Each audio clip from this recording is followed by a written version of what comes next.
পিছন দিকে ফুল পরে নাই, টি শার্টের মধ্যে লেখা করতেছে blow job better than no job. তোর যা সাইজ এবং তোর ওই পাখির যা সাইজ, তাতে ব্লো তো দূরে থাক, মানে কেউ খুব বেশি হলে একটা কান খোঁচাইতে পারবে এটা দিয়ে। বন্ধুরা, আমার শাশুড়ি মায়ের ডেড বডি দাহ করতে যাওয়া হচ্ছে। আমি আমার শাশুড়ি মায়ের মৃত্যুর জন্য ব্যস্ততা আছি। এই ব্লগ আপনার বউ দেখলে পরবর্তী ব্যস্ততায় উনি থাকবে আর শাশুড়ির জায়গায় আপনি। বলো হরি হরি বল। এই হোয়াটসঅ্যাপ বন্ধুগণ, ওয়েলকাম টু নিউ ভিডিও। আজকের ভিডিওতে আবার এমন কিছু পোস্টের পোস্টমর্টেম করতে চলেছি যেগুলো দেখলে তোমাদের বডি স্ক্রিনশট নেবে, মানে হাসি এবং হাগা একসাথে পাবে। বন্ধুগণ ধৈর্য ধরে বসো, শেষ অবধি দেখো। মাঝখানে একটা ভাটে ট্যাপের প্রমোশন রয়েছে, তোমাদের এক্স গার্লফ্রেন্ড বয়ফ্রেন্ডের মতো রীতিমতো ইগনোর করে স্কিপ করে দিও। ভিডিওটা ভালো লাগলে লাইক শেয়ার সাবস্ক্রাইব কমেন্ট পরে করে দিও। আপাতত খিল্লি মোড অন করো। কাউকে ভালোবাসা দিতে পারছি না, রিপ্লাইও করতে পারছি না। প্লিজ আমায় ক্ষমা করবে বন্ধুরা। আমরা ক্ষমা করলেও আপনার শাশুড়ি আপনার জীবনে ক্ষমা করবে না। আমি আমার শাশুড়ি মায়ের মৃত্যুর জন্য ব্যস্ততা আছি। এই ব্লগ আপনার বউ দেখলে পরবর্তী ব্যস্ততায় উনি থাকবে আর শাশুড়ির জায়গায় আপনি। আর আজকে আমি খুবই ব্যস্ত, কাউকে ভালোবাসা দিতে পারছি না, রিপ্লাইও করতে পারছি না। কোথায় বলবেন রাম নাম সত্য হ্যাঁ, বলো হরি হরি বল, তা না একটা মৃতদেহের সামনে দাঁড়িয়ে বলছে ভালোবাসা দিতে পারছি না, কমেন্ট করতে পারছি না। মানে কোনো কমন সেক্স নেই। সুধীর ভাই আদ্দামরা নদর পাঠা কোথাকার। ভালোবাসা দিয়ে পাশে থাকবে। ওই আদ্দামরা নদর পাঠা। ওই যে পেছনে রজনীগন্ধা স্টিক গুলো দেখতে পাচ্ছেন না, ওগুলো নিজের পদে গুজে ময়ূর সেজে জ্বলন্ত চিতার চারদিকে নেচে নেচে ভিডিও করে ব্লগ আপলোড করুন, প্রচুর ভিউজ পাবেন। শালা ভিউজ পিশাচ নন sex. See you not for mine. আমি আমার শাশুড়ি মায়ের মৃত্যুর জন্য ব্যস্ততা আছি। না ব্যস্ততায় নয়, আমার মনে হচ্ছে আপনি দায়ী রয়েছেন এই মৃত্যুর পেছনে। কবে শাশুড়ি পটল তুলবে একটা শ্মশান যাত্রার ব্লগ বানিয়ে আপলোড করবো নাকি? যা করলাম কামাই নিয়ে গেল জামাই। প্রপার্টির জন্য ব্যস্ত হয়ে পড়ছিলেন নাকি কাকা? অর্থ বিচার। সবাই আমরা একত্র হয়ে দেখতে পাচ্ছ বন্ধুরা। একদম ডেডিকেটেড ব্লগার আপনি, টাইম টু টাইম আপডেট দিতে থাকবেন। এই যে শ্মশানে নিয়ে যাচ্ছি, এই যে ডেড বডিকে স্নান করালাম, এই যে বডিতে ঘি মাখলাম, এই যে মুখাগ্নি করলাম, এই যে হাত পুড়ে গেল, এই যে পা পুড়ে গেল, এই যে নাক পুড়ে গেল, এই যে যমরাজ এসে আত্মাকে নিয়ে গেল, এই যে পাবলিক কমেন্ট বক্স আমার পদ মেরে দিল। ছোট লোক মানে বিচার বুদ্ধি যখন মানুষের অন্ডকোষের নিচে ঝুলে যায় তখন মানুষ এই ধরনের কার্যকলাপে লিপ্ত হয়। এই ব্লগ দেখিয়া সব থেকে আতঙ্কে রয়েছে আপনার মা। আপনার বইয়ের মা মারা গেছে তাই জন্য ব্লগ করতেছেন, পরবর্তীকালে তো ডিজে ক্যামেরা লাইট সব নিয়ে একদম শ্মশান যাত্রা সিনেমাটিক ব্লগ বানাবে। যমরাজ এসে আত্মাকে পরলোকে নিয়ে যাবে নাকি সিনেমাটিক ব্লগে যোগ দিবে বুঝতে পারবে না। আর এসব দেখে মনে হয় বন্ধুগণ ইন্টারনেট এক্সপেন্সিভই ভালো ছিল। একে দেখে মনে হয় এর কমন সেন্স দীঘার জগন্নাথ মন্দিরে মোবাইল চুরি করতে গেছে। এবারের ব্রেকিং নিউজ, দীঘার সমুদ্রে ভেসে এলো স্বয়ং জগন্নাথজি। দীঘার সমুদ্রে ভেসে এলো কাঠের জগন্নাথ দেব। আরে ডুপ্লিকেটটা ছাড়, অরিজিনালটা চালা।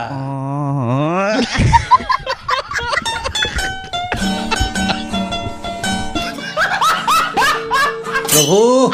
তো হ্যালো গাইস, আমি মাধ্যমিকে টোটাল 101 নম্বর নিয়ে ফেল করছি। এখানে সবথেকে বড় হাত হলো আমার বয়ফ্রেন্ডের। আমি উচ্চ মাধ্যমিকে 20% নাম্বার পেয়ে ফেল করেছি। আমার এই সাফল্যের পিছনে স্যামসাং এর মোবাইল, জিও ফাইবার আর ব্যাটল গ্রাউন্ড মোবাইলের অবদান সত্যি অনস্বীকার্য। এসব দেখে নিজের বাচ্চার জন্য ভয় হয় বন্ধুগণ। বড় হয়ে যদি এরকম ডেসপারেট হয়, লেংটি পয়রা সন্ন্যাস গ্রহণ করা ছাড়া আমার কোনো উপায় থাকবে না গো। তবে মাধ্যমিক উচ্চ মাধ্যমিকে যারা র্যাঙ্ক করে তাদের কাছে অ্যাচিভমেন্ট বলতে ওই একটাই, রেজাল্টের পরের দিন এক গাদা মিডিয়ার ক্যামেরার সামনে বাপ মায়ের হাতে রসগোল্লা খাওয়া আর নিতম্বের তলা দিয়ে মায়া প্রকাশনী ভীমরুল প্রকাশনীর দেওয়া একটা মোটা চেক নিয়ে সাবলীলভাবে বলা আমার এই সাফল্যের পেছনে মায়া প্রকাশনী এবং ভীমরুল প্রকাশনীর বিরাট বড় হাত রয়েছে। তুমি যতই ভালো মেধাবী হও, যতই ভালো র্যাঙ্ক করো, বড় হয়ে এ রাজ্যে বিরিয়ানি পরোটা এবং চপ শিল্পের কারিগর হওয়া ছাড়া আর কোনো উপায় নেই বন্ধুগণ। মানে চাকরি কেনা বেচা দেয়া নেয়া এরকম লেনদেনের মাঝখানে আমাদের এ রাজ্যে একটা প্রবাদ হালকা করে চেঞ্জ হয়ে গেছে, তোমরা বুঝতে পেরেছো? প্রবাদ ছিল না রাখে হরি মারে কে, কিন্তু এ রাজ্যে সেটা হয়েছে মারে সরকার রাখে কে। সেদিক থেকে দেখতে গেলে এই হারামজাদা পিচ্ছি ঠিকই করতেছে। হল ইচ্ছা হ মানুষ, করিস না পড়াশোনা, ইনস্টাগ্রাম ফেসবুক রিলে কইরা ভাইরালে গুমুতে হাইকা চারদিকে ছড়ায়। আরেকটি প্রবাদ আমেদুদে মিশে যায়, আটি এদিক ওদিকে গড়াগড়ি খায়, রাজায় রাজায় যুদ্ধ হয়, উলুখাগড়ার প্রাণ যায়। তার প্রকৃষ্ট উদাহরণ এই রাজায় রাজায় যুদ্ধ বিতর্ক বাক বিতন্ডা দেখা যখন সাধারণ মানুষ, সাধারণ পার্টির কর্মীরা নিজেদের মধ্যে ক্যাচাল ঝগড়া করে নিজেদের জীবনহানি করে, তারপরে যখন দেখা যায় আমেদুদে একসাথে মিশে যায় তখন এই কথা বলতেই বাধ্য হচ্ছি। যারা ভোটে জিতে সাংসদ হয় তারা কি পায় জানেন? মাসিক 70,000 টাকা বেতন, 49,000 টাকা কনস্টিটিউশনাল অ্যালাউন্স, 54,000 টাকা অফিস এক্সপেন্স অ্যালাউন্স। এছাড়া রয়েছে সেক্রেটারি ফার্নিচার, সংসদে উপস্থিত থাকলে পার ডে 2,000 টাকা, 34 বার বিনামূল্যে ফ্লাইট ভ্রমণ সঙ্গী সহ। এছাড়া তো রয়েছে বাংলো, জল, টেলিফোন, মেডিকেল। আর তুই শালা চাম্পাহাটির চিন্টু কোন নেতার জেতার আনন্দে পাশের পাড়ায় গিয়ে দুটো লোকের বাড়ি ভেঙে এলি, টারুপাল্লারে গিয়ে নিজের কপালে খোদাই করে বোকা ড্যাশ লেখা। আগের বারেও বলেছিলাম আপনাকে যে ওজন আপনার বেশি কমে গেছে। আমি বলেছি আমার সঙ্গে হাঁটতে, আপনি বলেছে হাঁটতে, দেখেছি ও জীবনে হাঁটে। ও ভোর 6টায় গিয়ে সমুদ্র কাছে গিয়ে ওই কি যেন ওর একটা আছে ফেসবুক। কি পুকি পুকি পুকি পুকি, তাই না?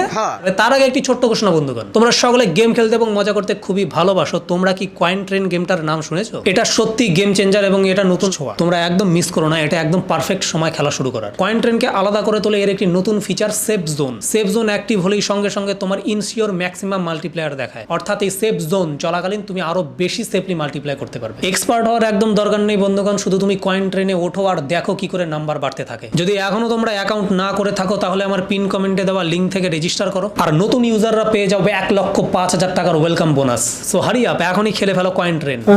দাবিতে কিসের জন্য হাঁটছেন মিছিলে? চাকরি খেয়ে নিয়ে। কে চাকরি খেয়েছে?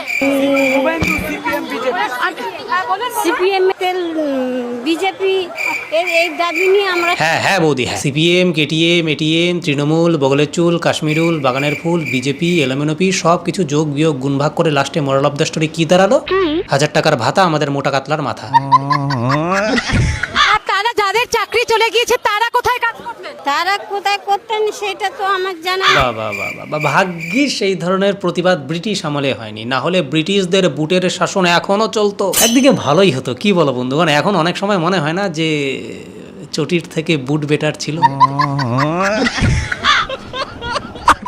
না, তবে কাকিমার পুরোপুরি দোষ দিয়ে লাভ নেই। যেখানে শিক্ষা টেবিলের তলা দিয়ে হালকা করে বিক্রি হয়ে যায়, সেখানে অশিক্ষার অন্ধকারে ডুবন্ত কাকিমারা নতুন ছাপা শাড়ির পাট ভেঙে সেটাকে পরে সেজে গুজে ঠিক ভুলের বিচার না করে কুলের আচার শোকাতে দিয়ে প্রতিবাদের নামে হালকা ইভিনিং ওয়াক করবে, এটাই তো স্বাভাবিক। মারে সরকার রাখে কে? রিল্যাক্স। আর সরকারি প্রচুর 26,000 চাকরি চলে গেল, পুলিশ সমাজের মেরুদণ্ড টিচারদের পেটালো, রাজ্যে প্রচুর দাঙ্গা হলো, তারপরে দীঘার সমুদ্রে জগন্নাথজি ভেসে এলো, সব কিছু কিরকম যেন গুলিয়ে গেল। মানে আমাদের ব্রেনোলিয়া খাওয়া লাগে বন্ধুগণ, খুব স্মৃতিশক্তি উইক। আমার কাছে প্রেম মানে মায়া, আর সেই মায়াকে পরিপূর্ণ রূপ দেওয়ার জন্য আমরা যে পূর্ণতা দিয়ে থাকি সেটা ভালোবাসা। আমার কাছে প্রেম মানে ভালোবাসা, যেটা আমরা যদি পূর্ণতা নাও দিতে পারি বা মনে থেকে যাওয়া বা মনে গেঁথে যাওয়ার নাম আমার কাছে ভালোবাসা বা প্রেম। আমি প্রেমের থেকে ভালোবাসাকে বেশি গুরুত্ব দিয়ে থাকি। এই ম্যাডাম, আপনি রাত্রিবেলা এইসবগুলোর ভুসি খেয়ে ঘুমান প্লিজ, একদম ক্লিয়ার হচ্ছে না, আপনার গ্যাস মাথায় উঠে গেছে। মানে প্রেম, ভালোবাসা, পূর্ণতা, ব্যর্থতা, মায়া, মমতা, মোদি, কেজরিওয়াল, আলবাল, ছোলা ডাল সবকিছু মিলেমিশে খেয়ে অম্বল হয়ে বুক জ্বালা করে আপনার ওপরের দিকে যে গ্যাস চাপ দিয়েছে, এটা আমি বুঝতে পারছি। এরকম রোগ কখন হয় বলো তো বন্ধুগণ? যখন কেউ মাধ্যমিকে ফেল করে মোটিভেশনাল স্পিকার হয়ে যায়। এরকম অনেক স্পিকার দেখবে চারদিকে এখন। আর ম্যাডাম বলছি, আপনার এই গ্যাস ক্লিয়ার না হওয়া পর্যন্ত কিন্তু কোনো ছেলের সাথে ভালোবাসবেন না, প্রেম ভালোবাসা সম্পর্কে জড়াবে না। কোনো ছেলে পায়ে যদি পড়েও বলে যে প্রেম করো, করবেন না। আপনার এই ভালোবাসা বুঝতে গিয়ে সেই ছেলে কোমায় চলে যাবে, কোমাতে গিয়ে স্যালাইনের বোতলে বাংলা মদ চড়ালেও সেই ছেলে ডিপ্রেশন থেকে বেরোতে পারবে না। ও স্যার, আপনার স্টাফগুলো টিচারদের পেটাচ্ছে। আরে ও স্যার, এদিকে দাঙ্গা লেগে গেছে। আরে ও স্যার, টলিউডের এক মাতাল ডিরেক্টর মদ খেয়ে আদ্দামরা হিরোইনের সাথে গাড়ি চালিয়ে ফুটপাতে লোক মেরে দিয়েছে। ও স্যার, হানি সিং এর র্যাপের থেকে সমাজে বেশি র্যাপ হচ্ছে।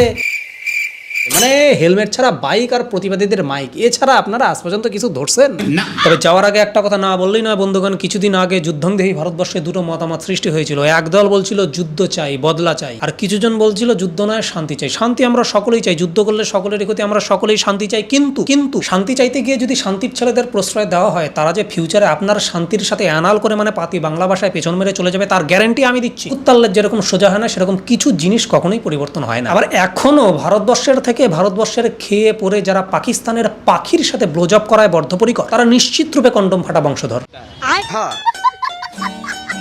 এক চুটকি সিন্দুর কি কিমত তুম কিয়া জানো রমেশ বাবু না জানলেও ভারতের মায়েদের শীতির সিঁদুরের দাম ইন্ডিয়ান আর্মি খুব ভালো করে জানে, এবং গোটা পৃথিবী এখন জেনে গেছে। তো যেই থালায় খাও সেই থালায় হাগার অভ্যাসটা ত্যাগ করা মনে হয় একটু সুবোধ বালক বালিকার লক্ষ্য। তো বন্ধুগণ, আজকের মতো ভিডিওটা এখানে শেষ করতে চলেছি। ভালো লাগলে লাইক, শেয়ার, সাবস্ক্রাইব করে দিও, কমেন্টে জানিও কোন পার্টটা সব থেকে বেশি ভালো লাগলো। টাটা।